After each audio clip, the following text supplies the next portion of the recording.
First of all, there's 12 of you. There's only one of me, and you get the last word.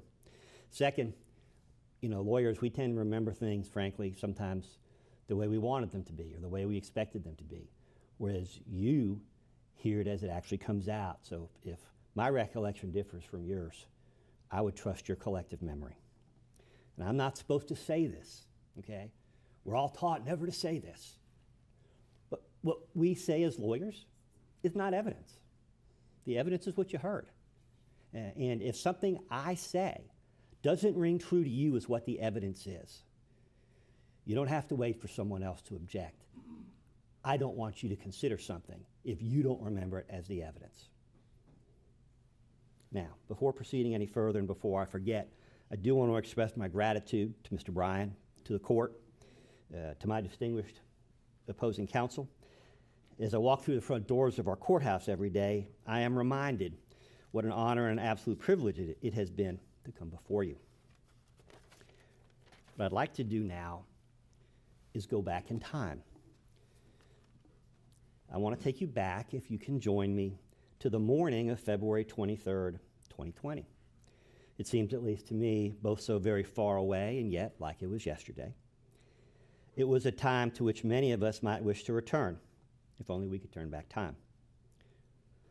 Ahmaud Arbery is still very much alive, perhaps still asleep.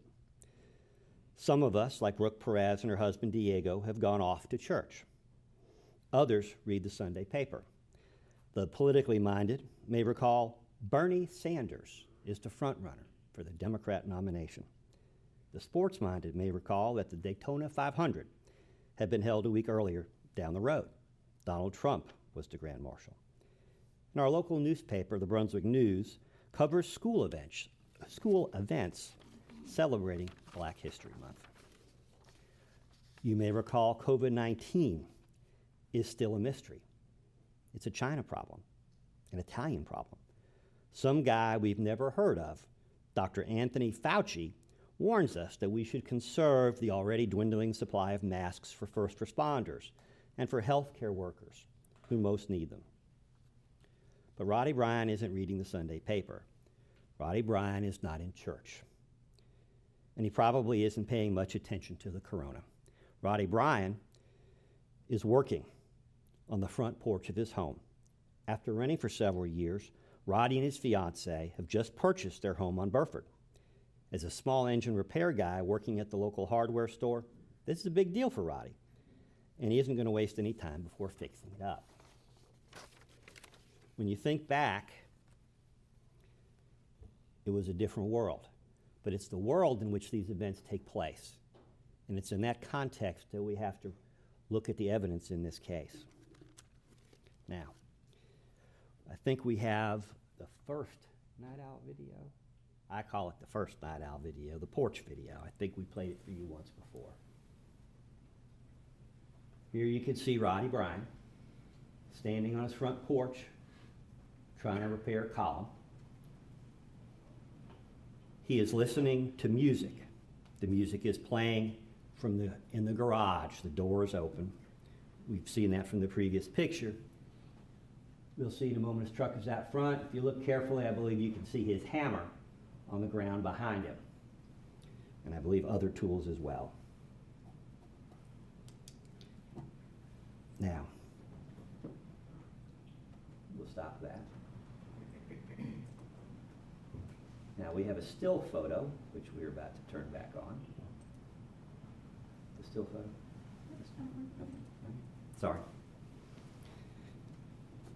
Beggars can't be choosers, so I'm going to wait on Miss Barton.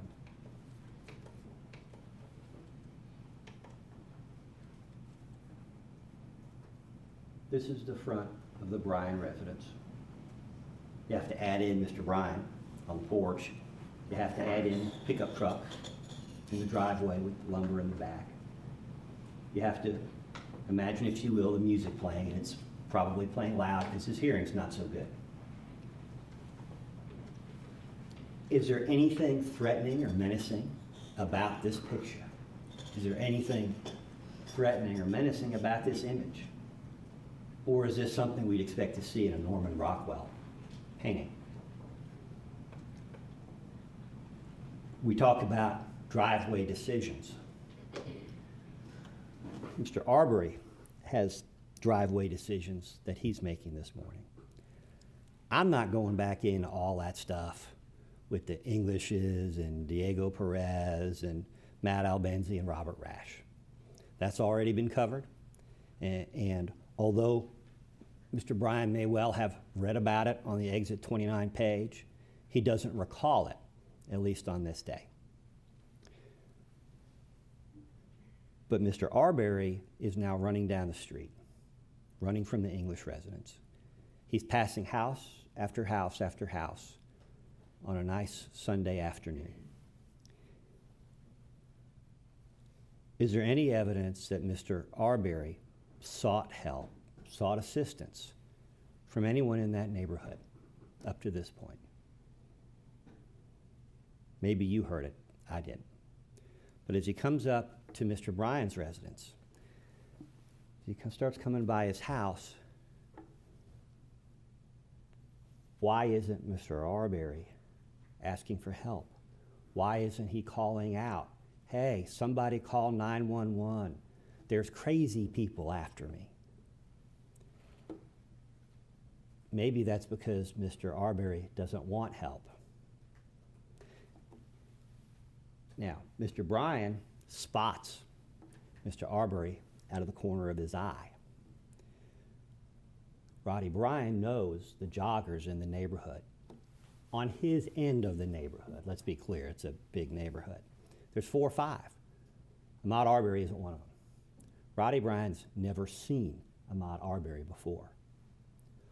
Roddie Bryan intuitively, and that's the word for it, intuitively, knows the difference between someone running to something and someone running from something.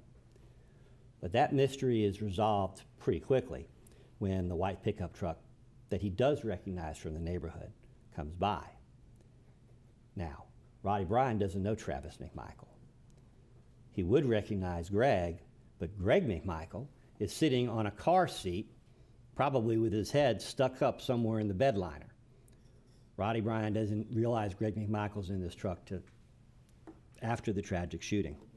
Objection. At this point, I'm going to object to facts, not evidence. None of this came in at all before this jury, and we would object to anything about Roddie Bryan and knowing Greg McMichael or anything. I'm pretty sure that he specifically said in one of the interviews that we went through that he didn't realize Greg McMichael was in the truck. But the jury knows what the evidence is, and their recollection controls. Let's stick to the evidence as it was presented to the panel. Thank you, Your Honor. At the time that Mr. Bryan looks out, he sees Mr. Arbery in the truck. He sees them side by side. He cannot, because of the music, he really can't hear the words. I believe the testimony is he's basically reading the lips of what turns out to be Travis McMichael.